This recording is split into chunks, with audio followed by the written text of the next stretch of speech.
eu estou ministrando uma jornada de autoanálise para ajudar as pessoas a se conhecerem com mais profundidade. Quem elas são, o que elas gostam de fazer, o que elas não gostam, quais são as sombras dela e por aí vai. É sobre isso que nós vamos tratar nessa aula.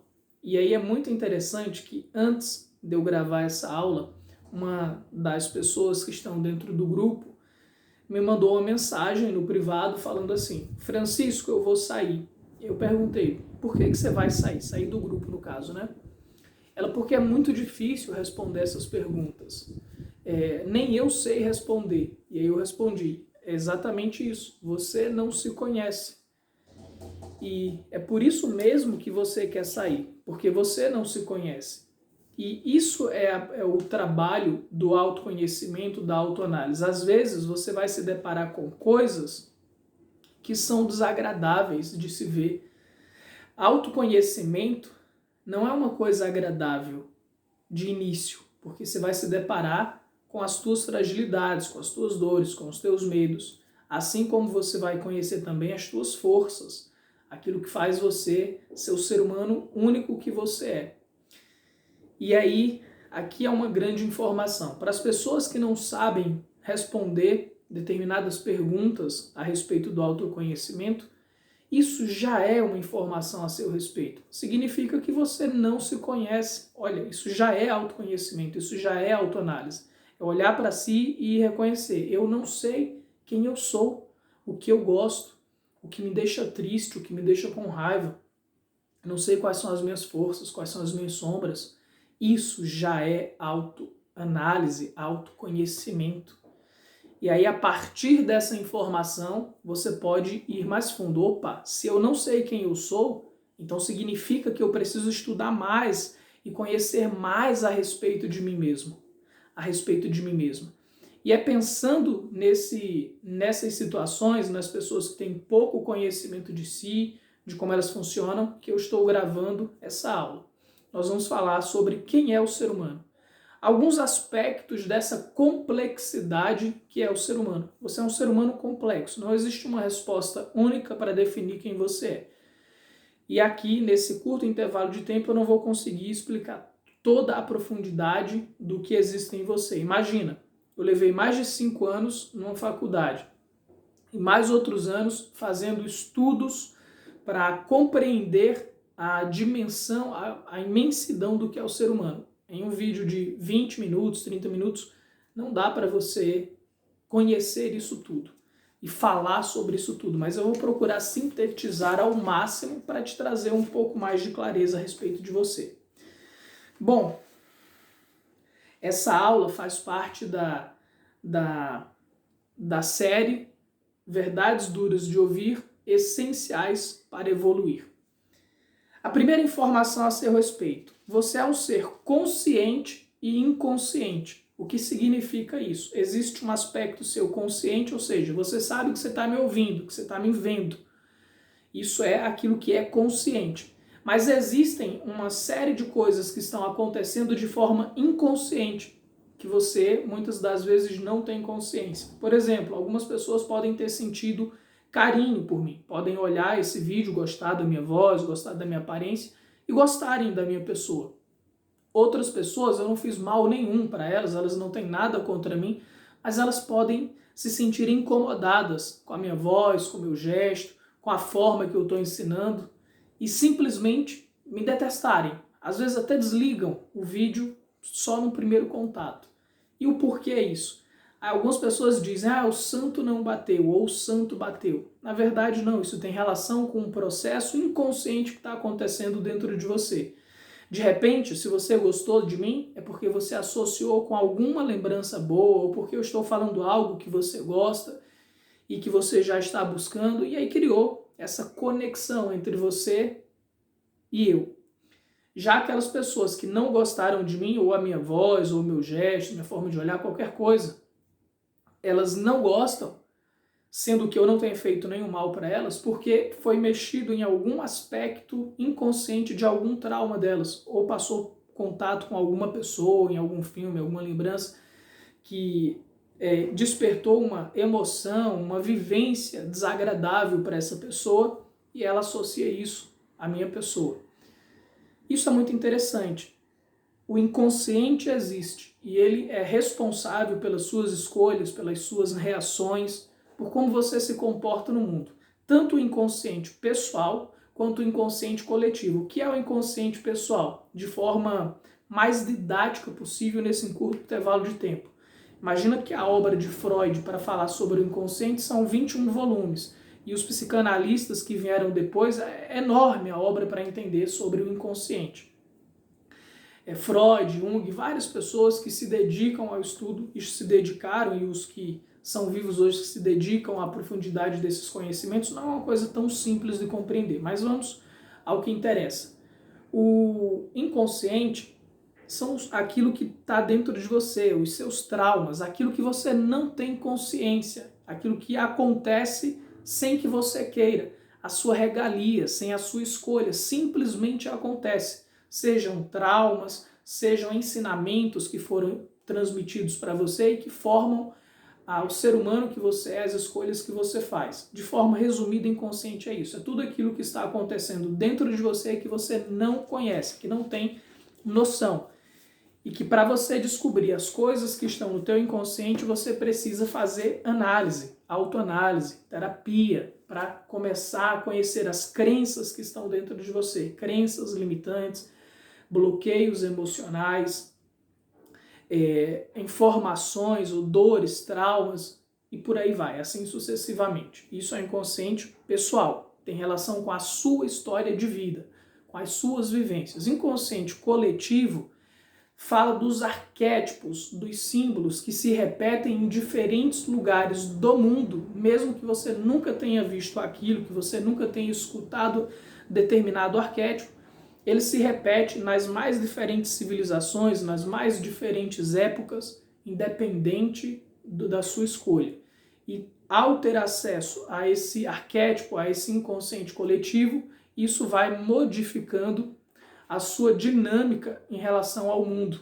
A forma como você atua, isso também modifica a sua personalidade. Esses são assuntos mais complexos, mas é só para você saber a complexidade do que é o ser humano. Existe o inconsciente pessoal, inconsciente coletivo, existe o aspecto espiritual que você tem, existe o aspecto educacional, para você começar a se autoanalisar, se conhecer, tem o aspecto educacional, o que você aprendeu na escola, o que os seus pais te ensinaram e que formou o teu caráter, a tua forma de enxergar o mundo. Você é fruto da tua cultura, do ambiente em que você vive, do país em que você vive, do status quo que você está inserido. Se você vem de uma família mais rica, que teve acesso a mais cultura, a mais conhecimento, você tem uma expansão de consciência maior. Se você nasceu, por exemplo, no interior do Nordeste, ou na Amazônia, ou numa cultura indígena, você tem uma visão de mundo diferente, talvez você não tenha tido tecnologias, e assim sucessivamente. Isso tudo vai formando o ser humano.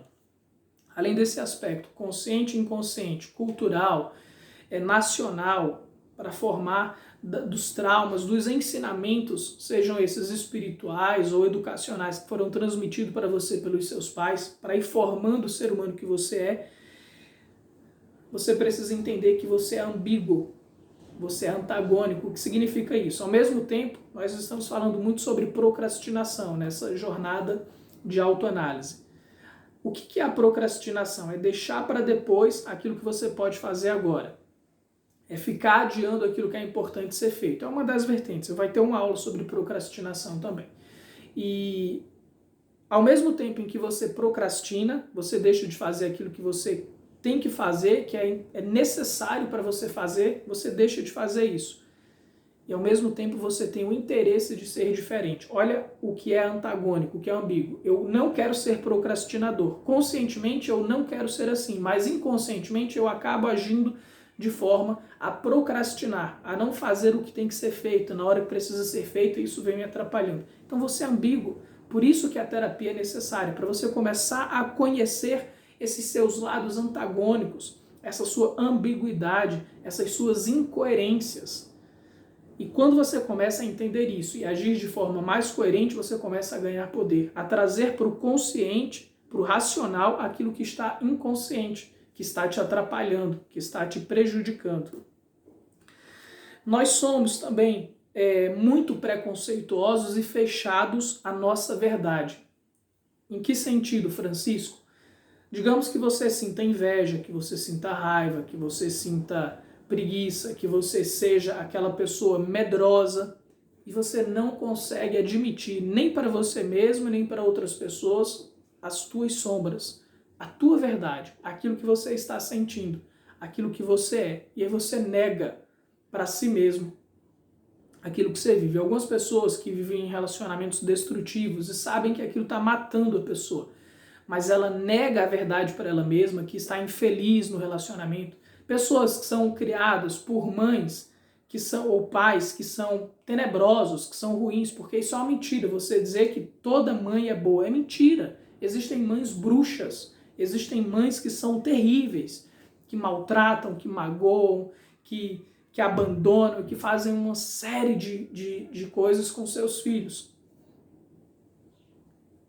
E mesmo assim, a pessoa está sofrendo com a mãe abusadora, com a mãe abusiva, ou com um pai pedófilo, que existem esse tipo de coisa, pessoas, pais, mães abusadores, e a pessoa ainda assim não se permite sentir raiva, sentir dor, tristeza com relação a esse pai, ainda se sente culpado ou culpada por ter esses sentimentos. Então você não está sendo verdadeiro com a sua verdade, seja esta de alegria ou de dor. Então, conhecer a sua verdade é um processo que exige autoconhecimento, autoanálise. Isso é feito na terapia, isso é feito em alguns cursos para te fazer enxergar aspectos de si mesmo. Você percebe o quanto é complexo? A autoanálise é um trabalho que não é a curto prazo, é a longo prazo. Ninguém se conhece em profundidade em apenas um curso de final de semana. Você vai ter muito conhecimento a respeito de si mesmo, mas é necessário muito mais investimento para você descobrir quem você é, as dores que você carrega, as incongruências, as ambiguidades que você tem. Nós somos também o nosso corpo. O que significa isso?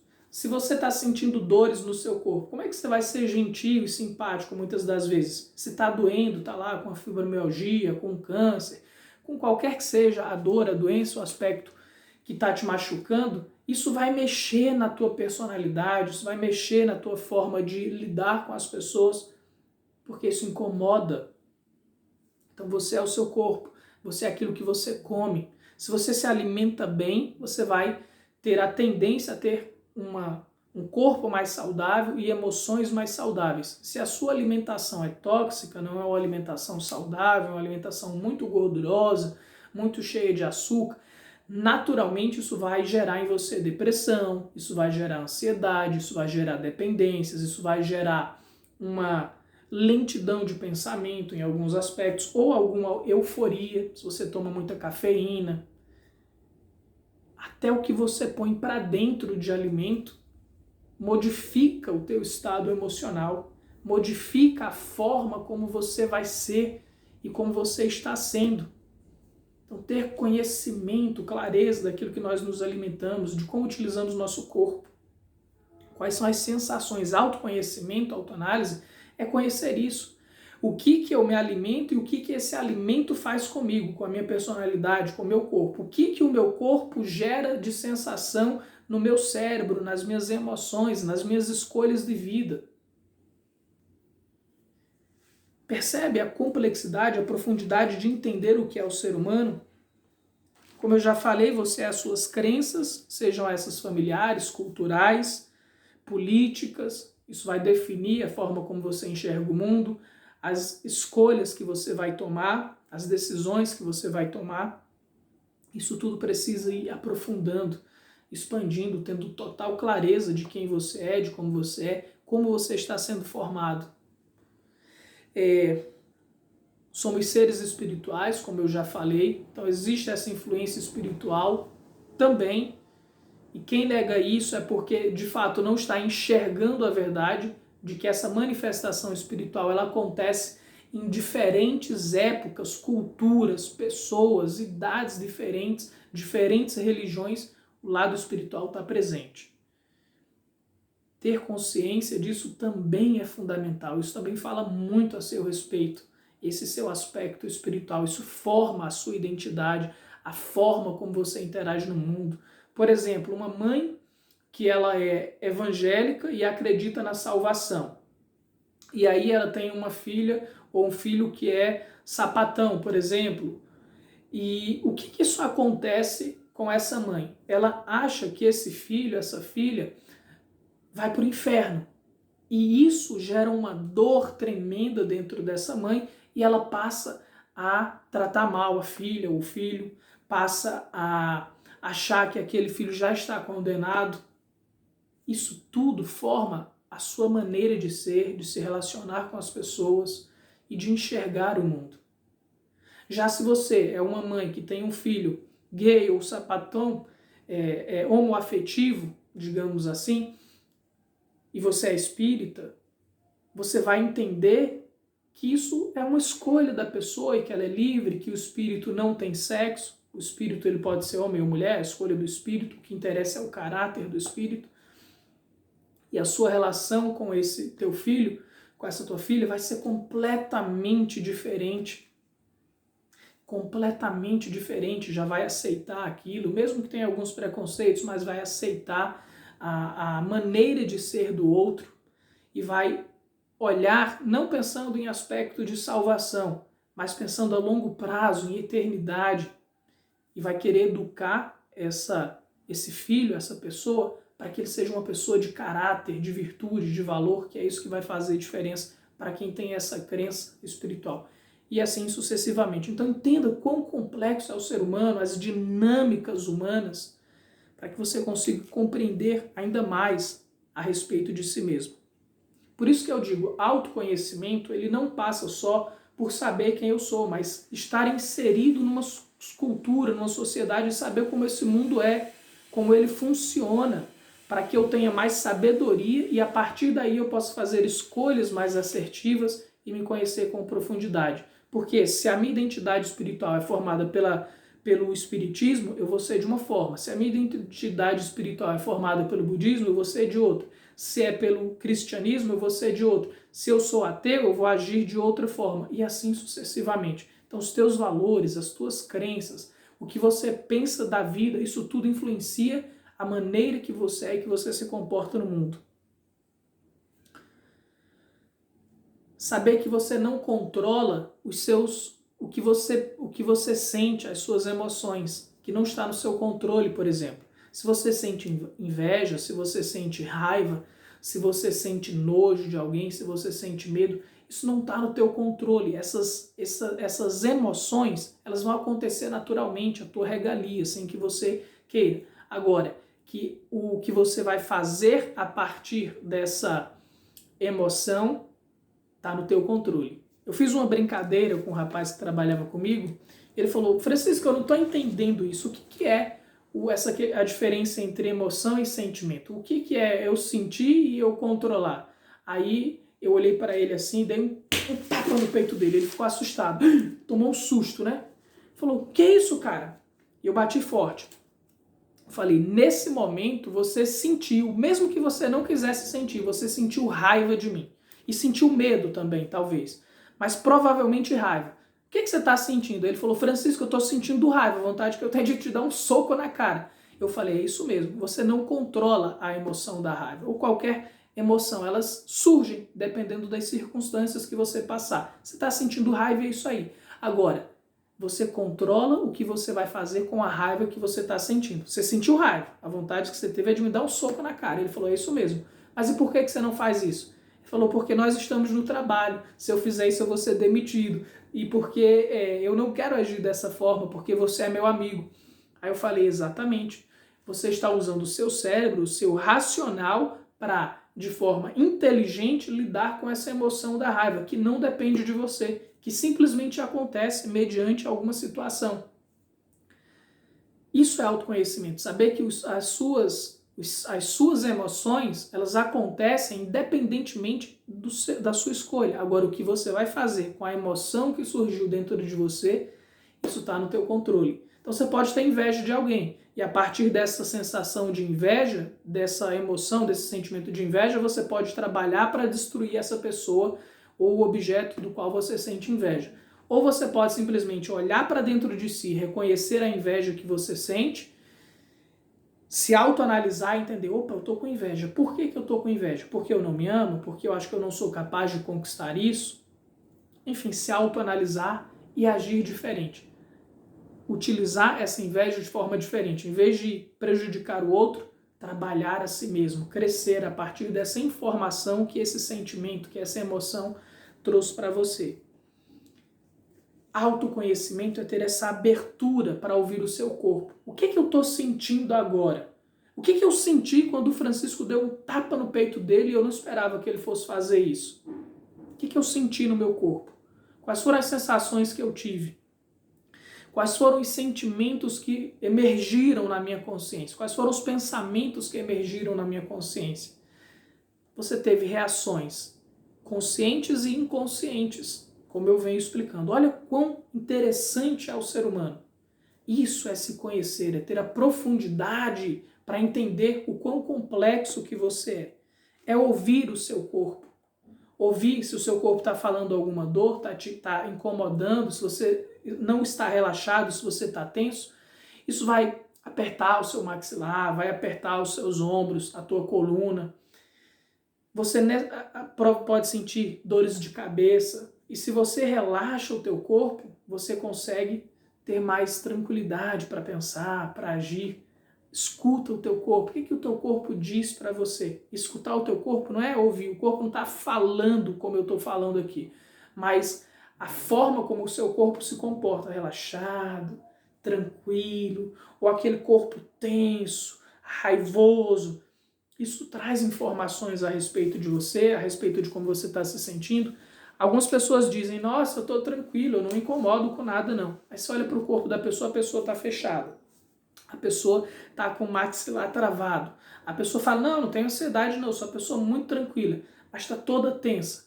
Está mentindo para si mesma.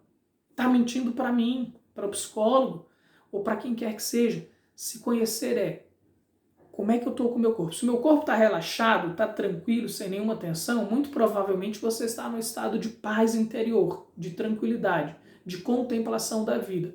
Mas se o seu corpo está tenso, com alguma dor, com algum incômodo, existe alguma emoção inconsciente que não foi trabalhada, que não foi vista, um pensamento que passou pela sua mente e você não percebeu. Às vezes um pensamento pode levar você à esquizofrenia. Sabia disso? Uma paciente de Freud, ela era apaixonada pelo marido da irmã. Aí a irmã faleceu, no velório da irmã, passou um pensamento pela mente dela. Nossa, agora que a minha irmã morreu, meu cunhado está livre para mim. E quando ela passou esse pensamento, que ela tomou consciência, porque ela era apaixonada pelo cunhado, mas não queria admitir para ela. E quando passou aquele pensamento, ela se achou a pior pessoa do mundo. Como que eu posso pensar isso no enterro da minha irmã? Nossa, que pessoa má sou eu. Ela jogou aquilo para o inconsciente. Ela esqueceu que pensou aquilo. E a partir daquele dia, ela começou a ficar estressada, depressiva, começou a ficar neurótica e desenvolveu a esquizofrenia. Já existia ali o potencial de esquizofrenia por emoções não trabalhadas, mas isso, ela se vê como uma pessoa má, inadmissível pensar isso no velório da minha irmã. Ela começou a desenvolver esquizofrenia, a perder o contato com a realidade. Tamanha dor foi ter esse pensamento. Se ela se aceitasse como ela é, se ela se conhecesse, soubesse que é natural você ter emoções, pensamentos, se apaixonar, agora o que você vai fazer com esses pensamentos, com essas sensações, é que é outra história. E aí foi um longo processo de autoanálise, de psicanálise, se eu não me engano foram 2 anos para que essa cliente, para que essa paciente chegasse a reconhecer o pensamento que originou uma série de problemas emocionais nela. E aí entendeu aquilo que estava inconsciente, entendeu que ela poderia ter pensado aquilo, isso não fazia dela uma pessoa ruim, foi um pensamento, ela era apaixonada pelo cunhado, mas não significa que ela quis que a irmã dela morresse para que aquilo acontecesse.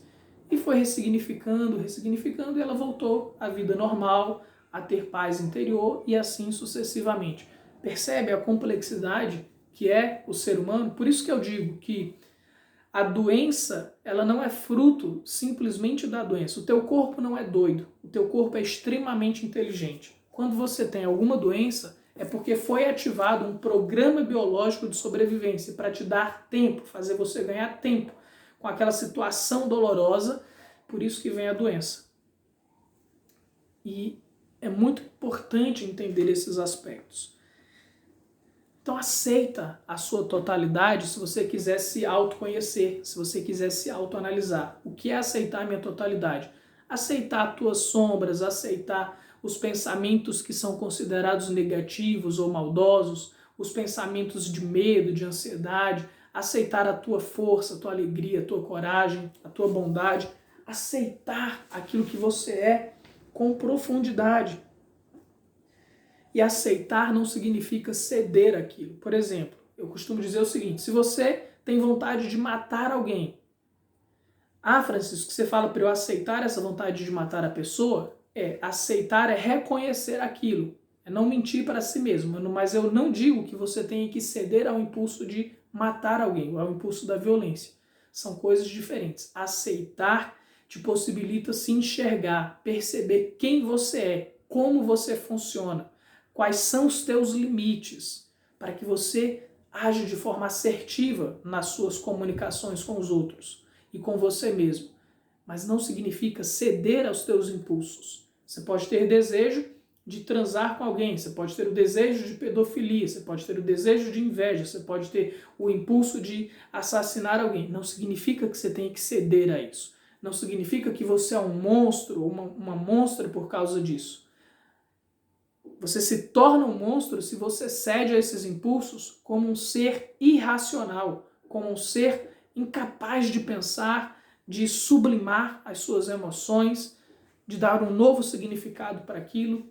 Aí sim você se torna um monstro, mas não por sentir o que você sente. Você pode sentir qualquer coisa e tá tudo bem, desde que você saiba dar um destino sábio para aquilo que você sente. É reconhecer as tuas sombras, os teus aspectos não tão saudáveis e reconhecer também o que você tem de saudável, de bom, de belo, para te auxiliar, te fortalecer na transformação daquilo que não é tão bacana em você. E é o que eu digo, o processo de transformação pessoal não é um processo natural. É um processo que requer trabalho da sua parte, requer esforço da sua parte. Não é natural. Não foi natural para você aprender a escrever. Não foi natural para você aprender a falar. Não foi natural para você aprender a sua profissão. Teve esforço da sua parte para você aprender qualquer habilidade que seja. Aprender a dirigir, teve um esforço da sua parte. Não foi natural. Nada se tornou natural. Você fez aquilo ser natural. Então, se você é uma pessoa raivosa e você quer ser uma pessoa mais pacífica, não vai ser natural você sair da raiva para harmonia, para tranquilidade, para paz. Requer um esforço inicial da sua parte até que você desenvolva um estado de ser de mais tranquilidade, de mais pacificação. Qualquer que seja a mudança. Eu era tímido. Não foi natural para mim me tornar uma pessoa corajosa. Eu precisei me esforçar para desenvolver a coragem, para aprender a me comunicar com clareza, a dominar os sentimentos de insegurança, de timidez, de vergonha. Qualquer transformação que você queira fazer na sua vida não será natural. É um processo que requer esforço da sua parte, paciência para agir diariamente para fazer aquilo acontecer. Por hoje, nós vamos encerrar por aqui, com essas reflexões. Tem muita informação para você se conhecer, isso já te traz uma dimensão de quem você é, da complexidade que você é, e por isso que não existem fórmulas prontas, não existem respostas mágicas e prontas para resolver a tua vida. Se alguém prometer para você uma resposta pronta para resolver toda a sua vida é mentira. Requer um processo de transformação pessoal. Eu, por exemplo, em uma sessão, eu ajudo as pessoas a reconhecerem suas dores. Seja o que gerou a doença física, em uma sessão eu descubro a origem emocional, o trauma que gerou aquela doença física, aquele comportamento doentio, aquelas emoções que fazem a pessoa sofrer com uma sessão. E ali é trabalhado o potencial de cura da pessoa para que ela comece a se transformar, a se curar e se sentir uma pessoa mais plena, mais cheia de si e mudar aquilo que não é agradável para ela. Com uma sessão eu faço isso. No entanto, eu deixo aqui claro para vocês, uma sessão a gente descobre o que está te atrapalhando. Mas não basta só essa sessão para você transformar a sua vida. É óbvio que vai transformar. Se você desenvolveu um câncer por uma emoção que você não compreende muito bem e a gente chega na origem emocional desse problema que gerou o câncer, você vai começar a se curar, a despertar o potencial de cura do teu corpo para curar aquele câncer. Transforma a sua vida? Transforma. Te dá mais anos de vida, te traz um corpo mais saudável e mais equilibrado. Com certeza. Mas isso transforma a sua vida em todas as dimensões? Não, porque você é um ser complexo. Você precisa de sabedoria para entender como que é o universo, como que é o mundo, qual é o país que você está inserido, quais são as religiões que existem. Conhecer, você precisa de conhecimento para aprender a crescer na empresa, para melhorar seu casamento, para curar o seu corpo, para promover a saúde. É um processo a longo prazo. Em uma sessão a gente pode transformar a sua vida. Claro que pode, mas não toda a sua vida. Porque esse processo de transformação pessoal, de aquisição de sabedoria, é um processo para a vida toda, só tem início, não tem fim. Espero que isso te ajude a entender com mais profundidade como você é, como você funciona e um pouquinho da profundidade, da complexidade da sua vida e do ser humano, do que você representa. Gratidão e até a nossa próxima aula.